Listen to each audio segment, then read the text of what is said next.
Creating engaging and effective training doesn't have to be a challenge. As your partner in success, Wisetail leads the way in powering dynamic learning and operations initiatives that cater to everyone, making it easy to enhance your training approach.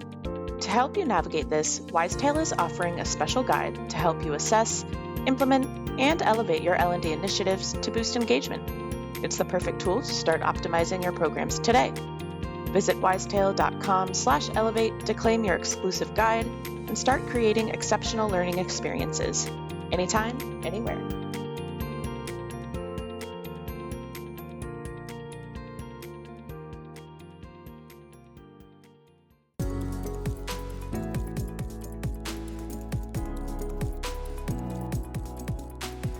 Welcome to the Business of Learning, the Learning Leaders podcast from Training Industry.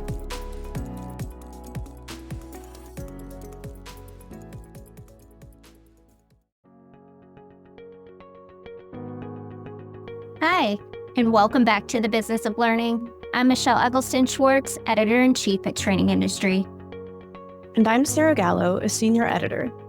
Today, we're talking about a topic that has long been a challenge for many businesses: employee engagement. A recent Gallup report found that employee engagement in the U.S. has dropped to its lowest level in over a decade. So today, we're speaking with two experts to hear their thoughts on how learning and development can help improve engagement across the business. With us, we have Josiah Pledl, a certified professional in training management and founder of 45 Degrees Leadership Consulting, and Dr. Britt Andreatta, an author and chief executive officer of Brain Aware Training. Josiah and Dr. Andreatta, welcome to the podcast. Thank you so much. Please call me Britt, and I'm so excited to have this conversation with everyone today. Yeah, thank you so much, Sarah and Michelle. As an alumni of the CPTM certification program, I am honored and excited to be a part of this. Yes, awesome to have you here. I'm so excited because employee engagement is definitely a hot topic. Is a lot of organizations are focusing on employee engagement, and I would just love to hear a little from each of you about the current state of employee engagement. Well, I can jump in. I also really reference the research that Gallup does. I think they're the biggest heavy hitter in the space. And this dip that we're seeing started in the pandemic, which makes sense, but it's continued to stay depressed. What I think is really interesting is Gallup's own pivot from only talking about employee engagement. They used to just measure actively engaged, actively disengaged, and somewhere in the middle, not engaged, right? But now they've actually started measuring people on this continuum that ranges from suffering at one end, struggling in the middle, and thriving at the other end. And so they've actually started to turn their focus to this idea of well-being. What's really interesting is, according to their most recent data, 23% of the global workforce is thriving at work, and they call that engaged. 59% is not engaged, and they call that quiet quitting. And 18% is actively disengaged, which they're labeling loud quitting. But they've really aligned it on this continuum from struggling to thriving and suffering. Yeah, and I'll just add to that, employee engagement, I think, is at a crisis point. When you look at the data from Gallup over time, we were trending positively for 5-6 years. And the negative downturn started with the pandemic, but we have lost in a matter of 2 years the gains that took 5 to 7 years to build up. And so the decline is so rapid, and the impact on the global economy is $8.8 trillion a year. And so when you start to look at the dollars that are tied to this, it's significant, but more important is the human significance to me. And when you look at the numbers of disengagement, that is also related to the fact that we are in a loneliness epidemic right now. And the United States Attorney General has created a task force to combat loneliness. So has the World Health Organization. And 1 in every 4 adults in the world right now is experiencing loneliness. And loneliness is as damaging to your health as smoking 14 cigarettes a day. And so when you start to look at how people are impacted and people are hurting, the world of work has an ethical, moral responsibility to focus on well-being And employee engagement will be a natural byproduct of that. But I don't want to lose sight of the fact that results matter and people matter more. And so get the people side right, and the productivity and all those things the data shows are going to become right. Definitely. People matter more. Love that. And thank you both for sharing all those statistics, because it really sets the stage for today's conversation and really illuminates the need to improve employee engagement in the workplace. Shifting gears a little bit, can you share a little bit more about how employee engagement is connected to employee well-being?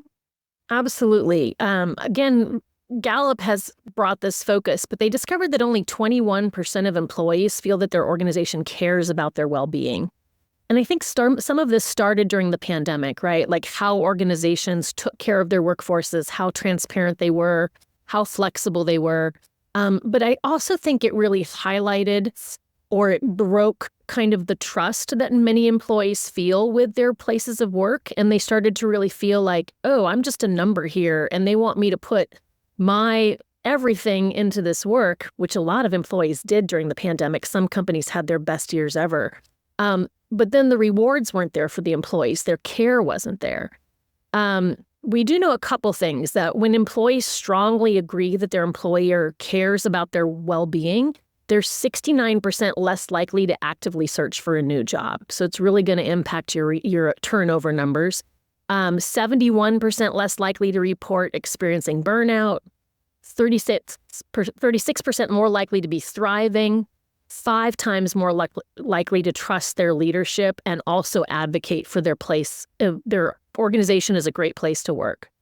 I think it's really interesting that we've talked about the loneliness part, because also the U.S. Surgeon General has kind of called out this mental health and well-being in workplaces as a top issue. And so they have a whole report dedicated to what creates well-being at work. And it's 5 factors: protection from harm, so that's physical and psychological safety; connection and community, really building relationships and trust with your coworkers and leaders; work-life harmony, right, that you can find a balance and you're not feeling so overworked; mattering at work, being able to bring your strengths, having someone care about you, a sense of belonging; and then opportunity for growth, which is that whole feeling like you have opportunities to learn and grow and people are helping to develop you. So definitely a big focus. And when I see multiple researchers coming to the same point, it really means we have a significant thing going on.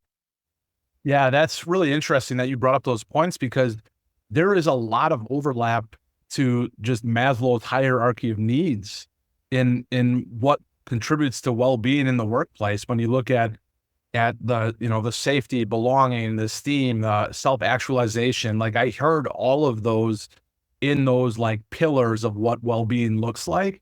And I just want to give employers some credit here. I mean, there are more attempts and efforts today, I feel, than ever before to support well-being.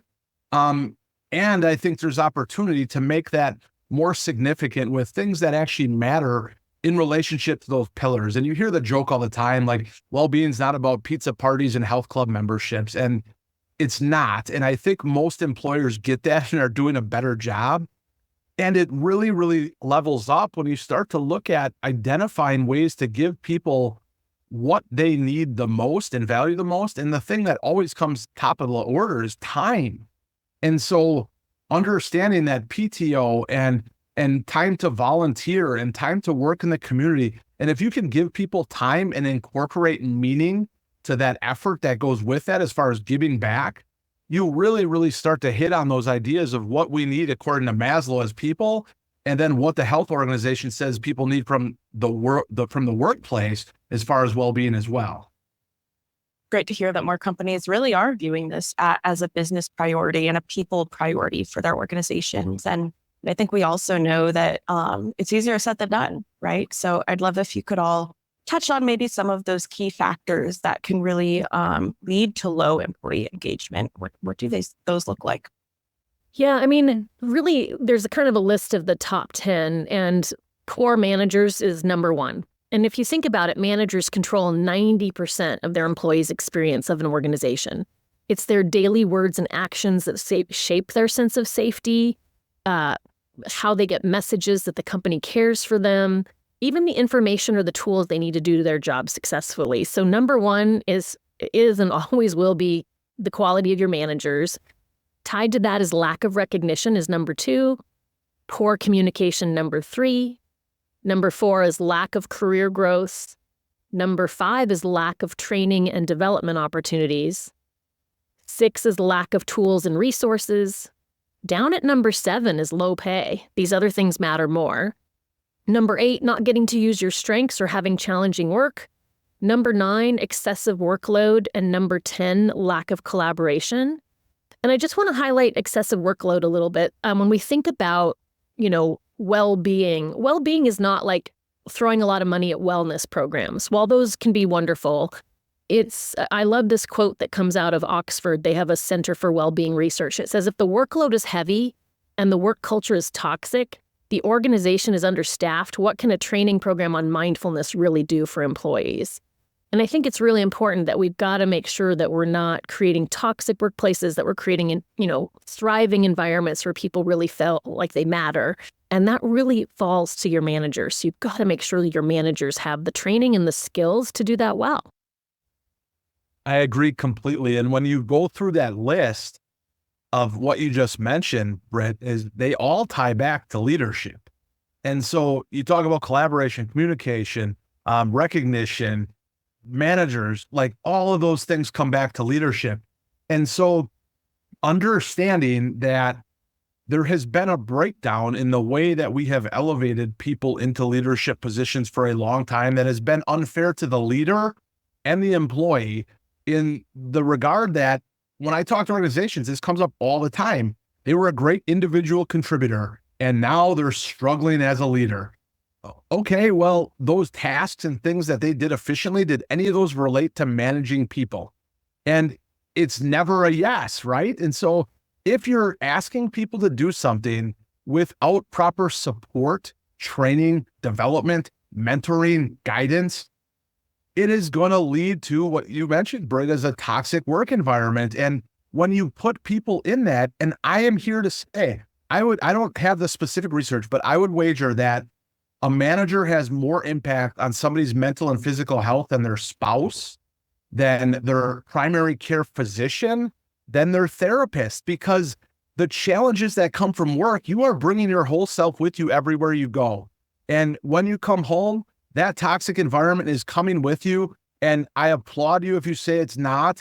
And I'm also going to push back and challenge that you're looking at things fairly and objectively, because it matters everywhere that you go. And the expectation needs to come on support and clarity and alignment for what is needed from frontline managers all the way up to the C-suite. And when you have that understanding and clarity and alignment with support sprinkled on top, you're in a position to start building a culture that actually values and takes care of employee well-being. Yeah, I want to underscore what you just said. Toxic workplaces really do a lot of damage, and you're absolutely right. Managers really impact us more than other support systems in our family, including our family. Some interesting data, 87% of employees say they've been under a toxic manager, and really interesting data, 74% of employees feel anxiety over the weekend when they think about having to go back to work. 53% are having nightmares about their bosses, like literal nightmares. And nearly a third of American workers say they go to therapy to cope with their toxic boss. And it's leading to a lot of things like increased anxiety, depression, definitely decline in engagement, decline in performance, all of that stuff. There's real damage that's done. Great point. I'd love to kind of touch on the how here. We know that manager support really is so important.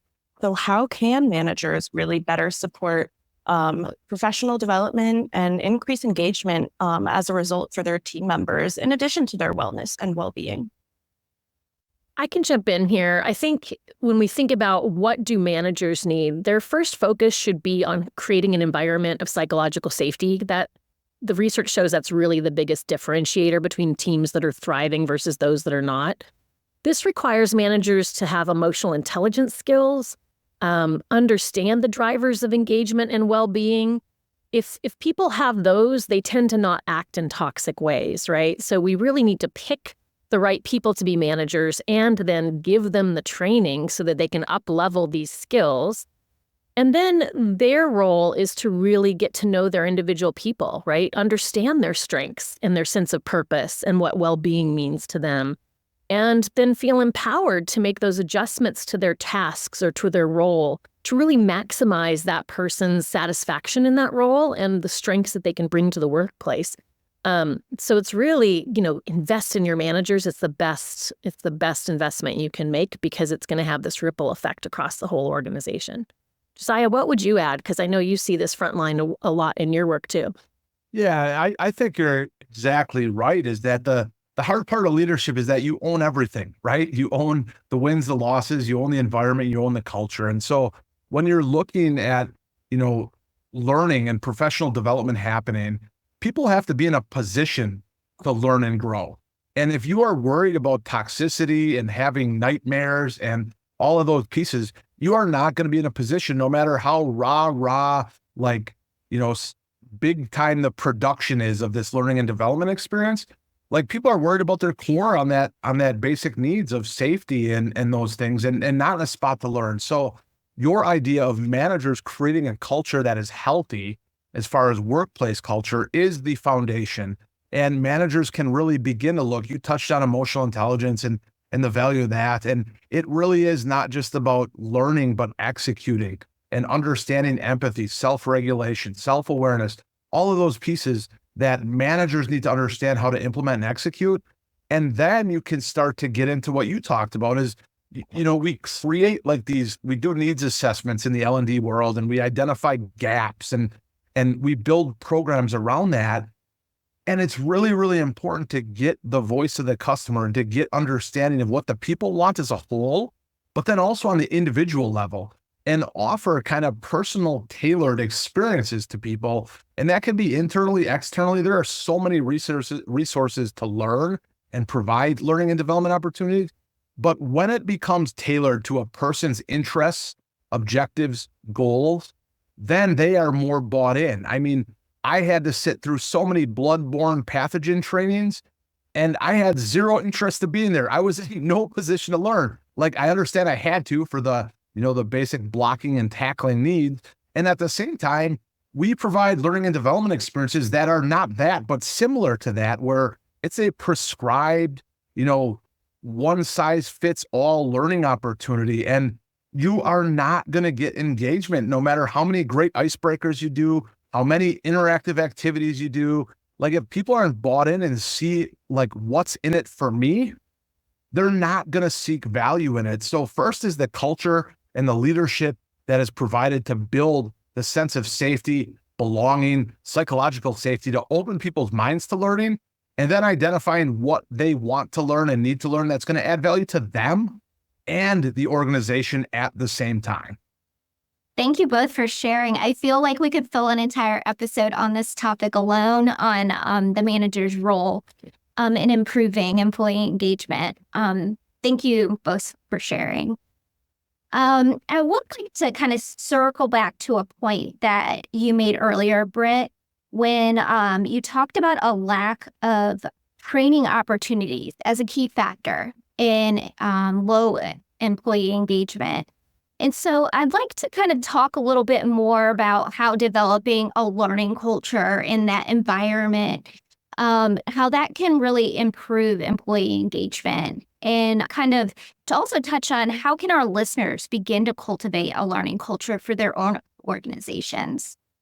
Yeah, no, that's a great comment, Michelle. So, obviously the issues that we're talking about can absolutely be solved with training, right? We can give people the skills they need. We should have training for managers. We also need training at the executive level.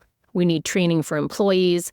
And as Josiah was just pointing out, that training has to be well designed, right? If people go and it's ineffective or it's boring or it completely disconnects from what they need, you're not going to see them want more. So when we start talking about what is a learning culture, how to cultivate a learning culture, the good news is humans are wired to learn. We are a species that is always paying attention to our environment and learning by what we're seeing and doing.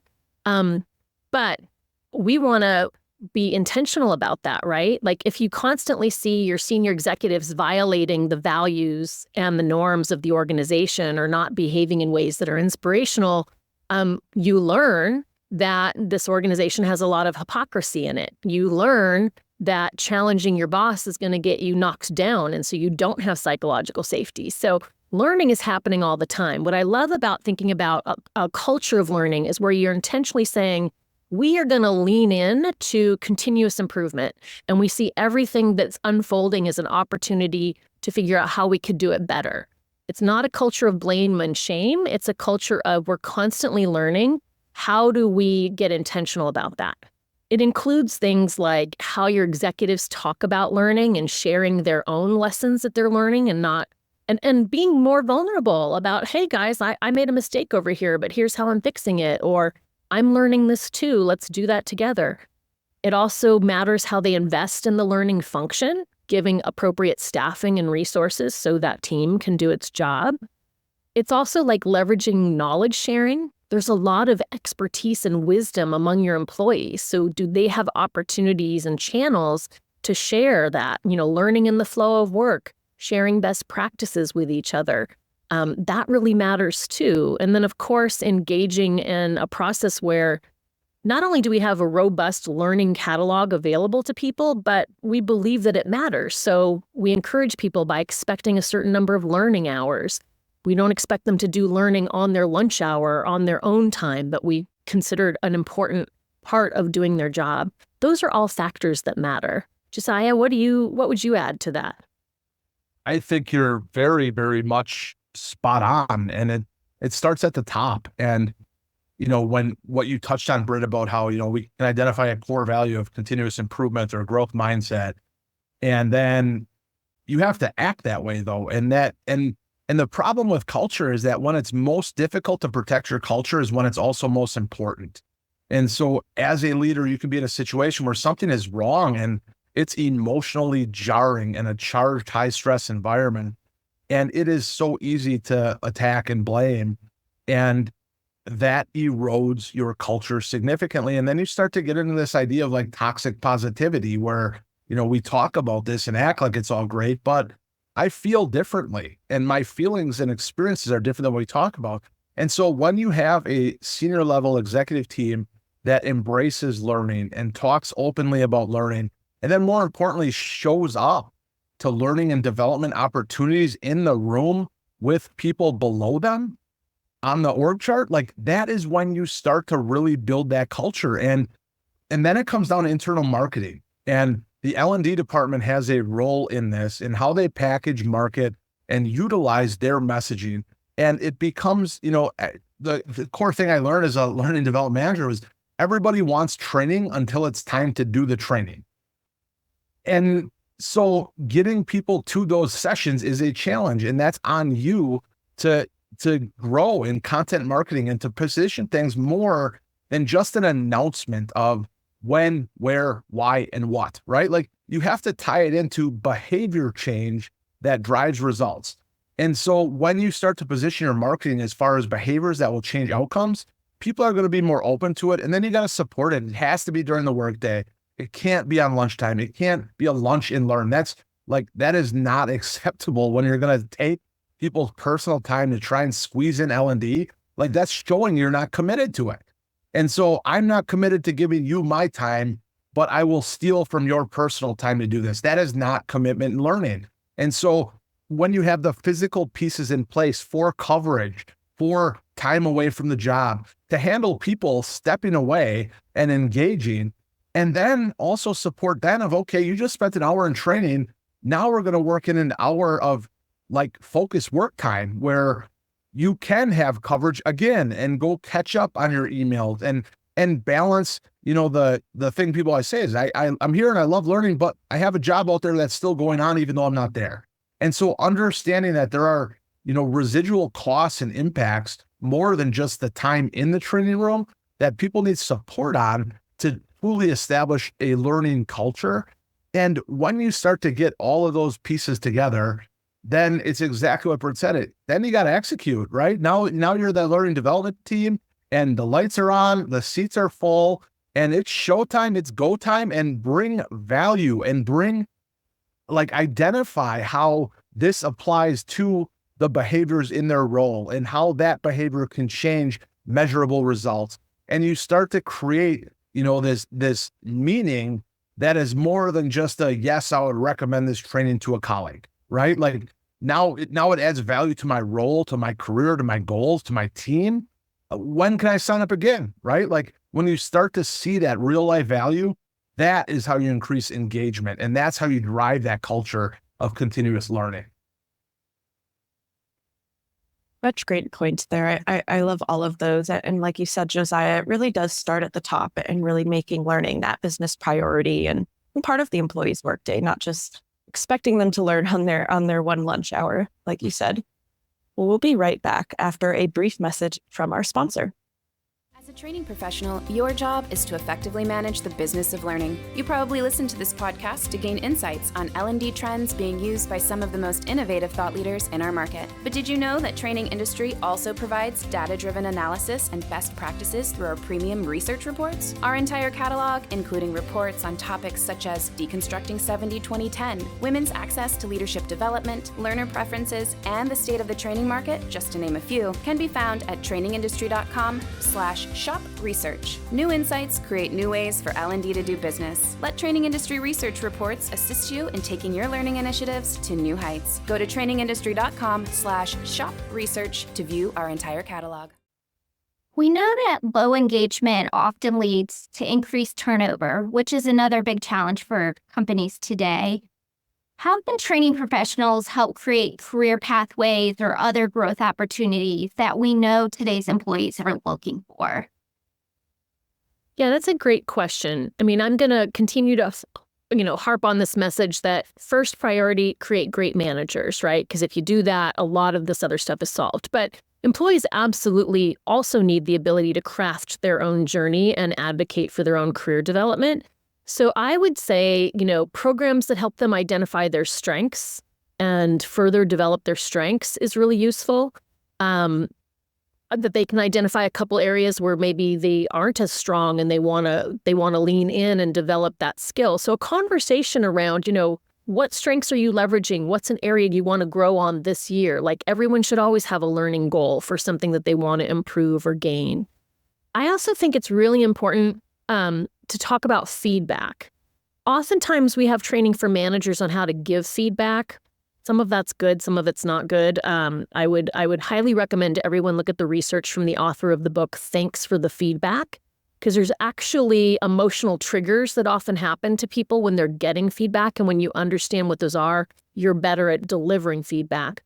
But there's the whole other side of it, which is we need workshops for employees on how to receive feedback as the gift it's intended to be, and also how to separate out maybe your relationship to this person or how they delivered it from what are some useful nuggets in there for you to use to continue to craft your own journey. I also think we can give them some skills on how to advocate for their hopes and dreams. Some employees are assertive and will go to their boss and say, hey, I'd like to change my role in this way, or can I sign up for this opportunity? But a lot of employees are much more quiet and tentative. And so giving them some scripts, some tools for how they can become their own best advocate, and also how to move through roadblocks. Like if you're not getting anywhere with your boss or your boss just won't listen, what are other tools and pathways you can use to advocate for yourself or to get movement? Those are all important skills, I think. I also, replacing employees is expensive. So I also like to do a lot of education at the executive level, because sometimes they can be a little cavalier around turnover. And when I do some calculations about how much it's really costing us, not only to replace that person, but to get the whole team up and running, they're often shocked how expensive it really is to have turnover numbers. So I think we want to continue to educate our executives why keeping and developing your talent, particularly your top people, is an important priority and worth the investment. And oftentimes they don't realize that investment matters until they see the real costs of it. So these are all things that I would highlight as kind of part of a holistic package for thinking about career development and growth opportunities. I think it's really important for employees to be able to see that. The other thing I would add is let's really focus on two pathways. A big mistake we've made is that the only pathway to promotion and raises is to become a manager. And yet not everyone has, as Josiah already mentioned, the talent or the desire to be that person that creates the environment for others to thrive. So I like it when organizations kind of have a second path, which is kind of become a master craftsperson, where you just get really good as an individual contributor, but that also leads to opportunities for promotions and raises as you continue to really develop your expertise, and not just only the manager pathway is the way. We end up with too many people in the manager role who don't really want to be there, and that doesn't help anyone underneath them. Yeah, and I would just like to take a second here to look at, when we're talking about employee retention and engagement, I think it would be a mistake to leave out the challenges of the 4 generations in the workplace. And when we're looking at how rapidly Gen Z is coming into the labor market and the data of how fast they are replacing baby boomers in the labor force, I think it's really essential to understand what's important to the younger generation. And I will tell you, what I've witnessed is Gen Z will walk away faster than any other generation I've ever seen. And what is important overall, and understand there's individuals within this, but I'm just talking characteristics overall, is contribution to something bigger than themselves. And that can be their team, that can be the company, that can be society. And after contribution comes alignment with mission, right? They want to contribute to the world, they want to make an impact on the world, and they want to be aligned in what they're giving their energy, talent, and expertise to as far as impacting and changing the world. And so when you really, really start to understand the differences in generations, I think there's a shift that is going to need to happen to support that in learning and development to create, employee retention or to improve employee retention. And when you look at the pathways, I really like what Britt said is the other thing about Gen Z is there are plenty of people in Gen Z that do not want a leadership role.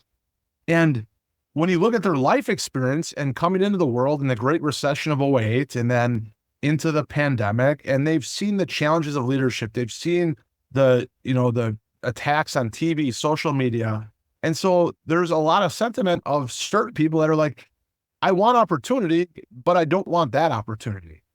And so is it an opportunity for the workforce to change how we train and develop our people, how we promote people, how we justify pay, or whatever it comes with as far as the full comprehensive package of benefits with leadership positions?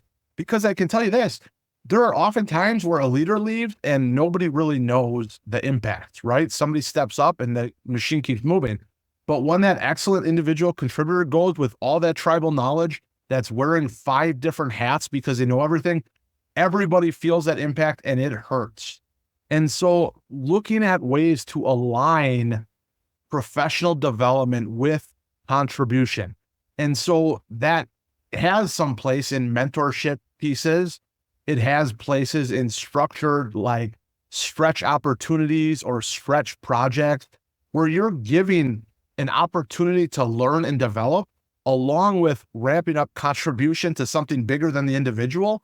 And you are going to turbocharge your ability to engage Gen Z and millennials in the labor market and reduce that turnover. And so there's a need right now for learning and development to change and evolve to adapt to the majority of people in the workforce. And this high pull, training programs or whatever you want to call it may have some value to some, but I would be open to looking at if that is like the significant opportunity for individual contributors in a high potential training program that's grooming them for leadership, or is there an opportunity to get more creative and meet people where they want to be met to really, really personalize the learning experience and the pathways to reduce turnover by ramping up meaning and contribution? Definitely. Thank you both for sharing about how to engage employees through these growth opportunities. Do you have any tips on how to maintain engagement within training programs themselves? There are a bunch of different factors to consider here, such as engaging learners in a virtual environment, hybrid, in the classroom. There's a lot of factors to consider here, but do you Do you have any notable tips to call out? Yeah, I have some thoughts about this. This is very important. And sadly, too many workers have sat through poorly designed training. And when you sit through training that's a waste of time or is just painful or, you didn't get any useful information out of it, you're going to be resistant to future training. So I think a couple things. Every training should focus on two things. First, you need to make sure that you are going to help them immediately solve a real pain point that your participants have so that they leave with something useful they can put into effect that very day that makes their jobs easier. So that means you have to get really clear about, maybe you were asked to do a training on communication, but whoever signed up for that, what are their needs? Not who asked for the training, right? You got to find out what are the learners' needs and what would make their lives better. The second thing is that training, and this is kind of the hill that I will die on. Training should be designed using best practices for how the human brain learns and builds habits. And I wrote a book on this. It's called Wired to Grow. It's got tips and strategies, so I could go on for hours about this. But if you think about it, like the human attention span is 15 minutes maximum before we kind of fade away and have to do something else before we can come back and focus. So you should never be talking at your learners for more than 15 minutes, and then get them into a processing activity, something that allows them to apply that learning to their current projects and teams, that pushes that learning into their long-term memory. And then we also need to have hands-on practice. I like to think of myself now as a habit designer, and I want to know what are the words and actions that they need to be doing in the workplace? What would ideal look like? And then what are they coming in the room with? And my job is to connect those dots, to shift those behaviors and develop better habits, the right words and actions so they can be successful. And so then part of that is practicing. If we spend a lot of time talking about it, but they don't ever do it, as soon as they go back to their workplace, they're going to just go back to the old behavior. So we do not, as an industry, give people enough opportunities to practice.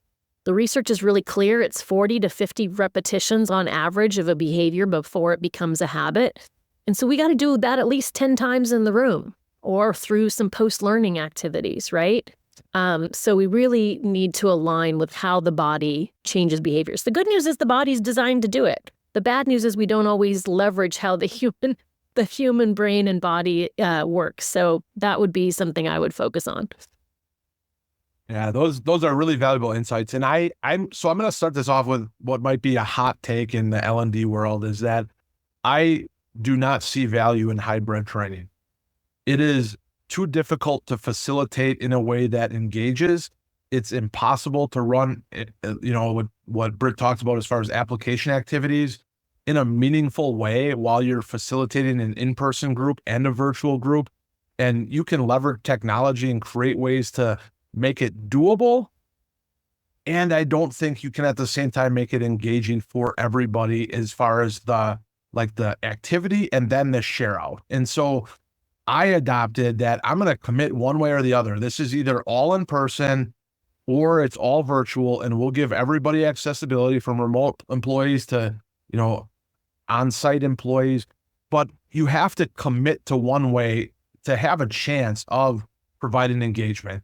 And then what Britt talked about as far as design, that's so important that you have a soundly designed training experience, and brain-based research is the way. And what you said, Britt, about 15 minutes is so funny because television has got it figured out, right? Why does a commercial break come every 15 minutes? Because they know you're getting antsy and they know you're in danger of leaving their programming, right? So they jolt your attention with that little break to bring you back in, for the rest of the show. And the same is with learning and development opportunities. And so what I have found is that whether virtual or in person, you identify the learner objectives, you ask the learner what is important for them, you do an activity where they share those out, and then at the end, you revisit it by having them come back and give a thumbs up, thumbs down emoji drawing on their sticky note that they hung on the wall. And then you review, okay, we touched on this, yay. And you reinforce that they got out of this what they came in looking for from the beginning. And in between there, you need activities that are going to compound and build on each other. So when you're talking about brain-based instruction, you're going to chunk things, right? Like you break big things down into pieces. And so you introduce a piece, and then you do an activity with that piece, and then the next piece, and you do an activity with that. And then at the end, you have some kind of cumulative activity that you stress, okay, we've gone over this. Now it's your time to put this all together. And you structure some type of, learner-led activity where you have preloaded the instructions. There are cards. You send one out of the room, the other, and then they come back and execute this activity together, building and putting together everything that they learned. And then you break that down after the activity. And the facilitation piece is key to engagement as much as the design. And engagement comes from high leverage questions and leaning into how and what questions and avoiding why questions. When you ask a how and what question, you get a much more robust and richer dialogue, and you continue to ask how, why, how, and get away from why. Leave the why to my 5-year-old. Like, let's get deeper, let's get connected, let's engage.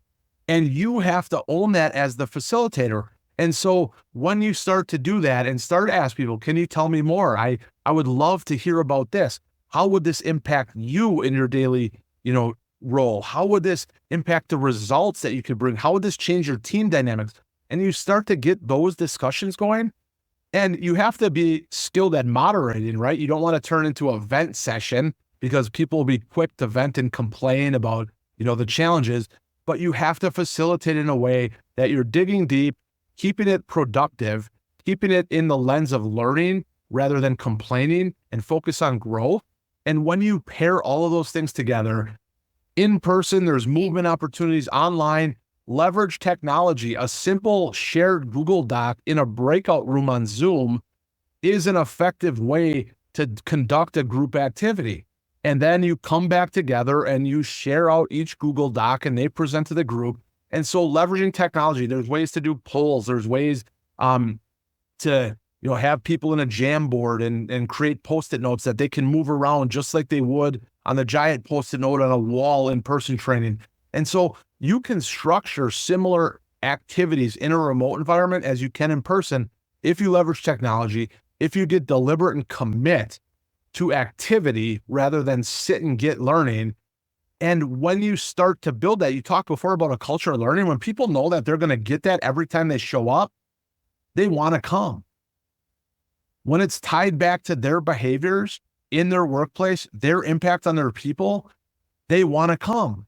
And so it all plays into that culture. We talked about top down, we talked about time allocation, but then L&D has a role in establishing that too by making it meaningful, making it results oriented, because we know that behavior, action changes results. And so provide people coaching and move away from learning objectives to behavior outcomes and define the behavior change that you're going to see after this training.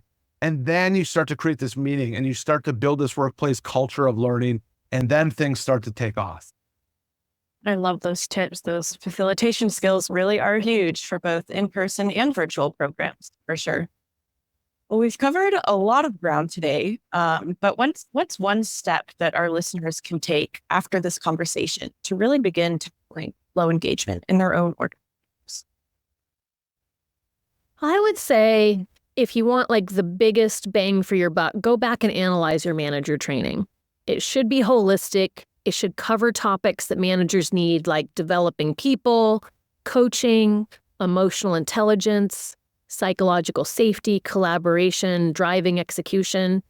It really, we spend a lot of time on doing the nuts and bolts, like how to have a one-on-one, but really they need this holistic set of skills. And so create a training that's going to be holistic, build their skills over time. It should also engage knowledge sharing so that people can bring some of their best practices. It should include some relationship building so that they start to build their own peer, network of peers in the organization so they can coach each other, and make sure it has lots of practice, right? You want lots of time in the room for them to have the psychological safety to try and get better and really build those habits. And then my second thing would be, once you've got that training built, is get a lot of people through it. Oftentimes organizations gatekeep their manager training. I once worked with an organization that says, we don't make manager training available until you've been a manager for 6 years. And I'm like, that is the absolute wrong way to go about this. You need to give people their manager training from minute one, right? And you should also even have a So You Want to Be a Manager class where they can check out if that's really what they want to take on. But you want to make it accessible, frequent, scalable, like put your money there because it will create a ripple effect that will just give you huge ROI across the organization and all these other things. Engagement being one of them, retention being one of them, productivity, performance, customer satisfaction. It's just going to yield results across the whole organization. So yeah, that's where I would put my money. And of course, leverage. I think, one of the things I love about training industry is like there's a lot of great resources for you to get better at your practice, right? So leverage things like podcasts like these, going to conferences, getting certifications, so you can build your own skill. You got to be committed in your own skills so that you can create these things for your organization. Yeah, and so those are great points, Britt. And I think, one of the things that I find in talking with companies is that they have the data. Like everybody's doing a culture survey, everybody's doing an employee engagement survey, and you can break it down and you can identify like the challenges and the opportunities for growth. And then the challenge is that people don't have time, right? Like we can't get a team together to identify how to fix this. And so letting go of some of that control and saying, we don't need to like make this a big extravagant process, right? Like we can look at this together. We can identify the challenges. Let's talk to our people and get some feedback. We got the quantitative. Is there qualitative in the feedback, or do we need to do focus groups, ask questions, like whatever, to understand what the experience is? And then you can really quickly identify, if it's a communication thing, well, let's level up on how to give communication, how to receive communication, right? Like there are so many times where, hey, I got a problem, I can't find this. Well, did you look in the Slack channel that is called this? Like it's posted in there, pinned to the top. And so people need to understand when, where to find information.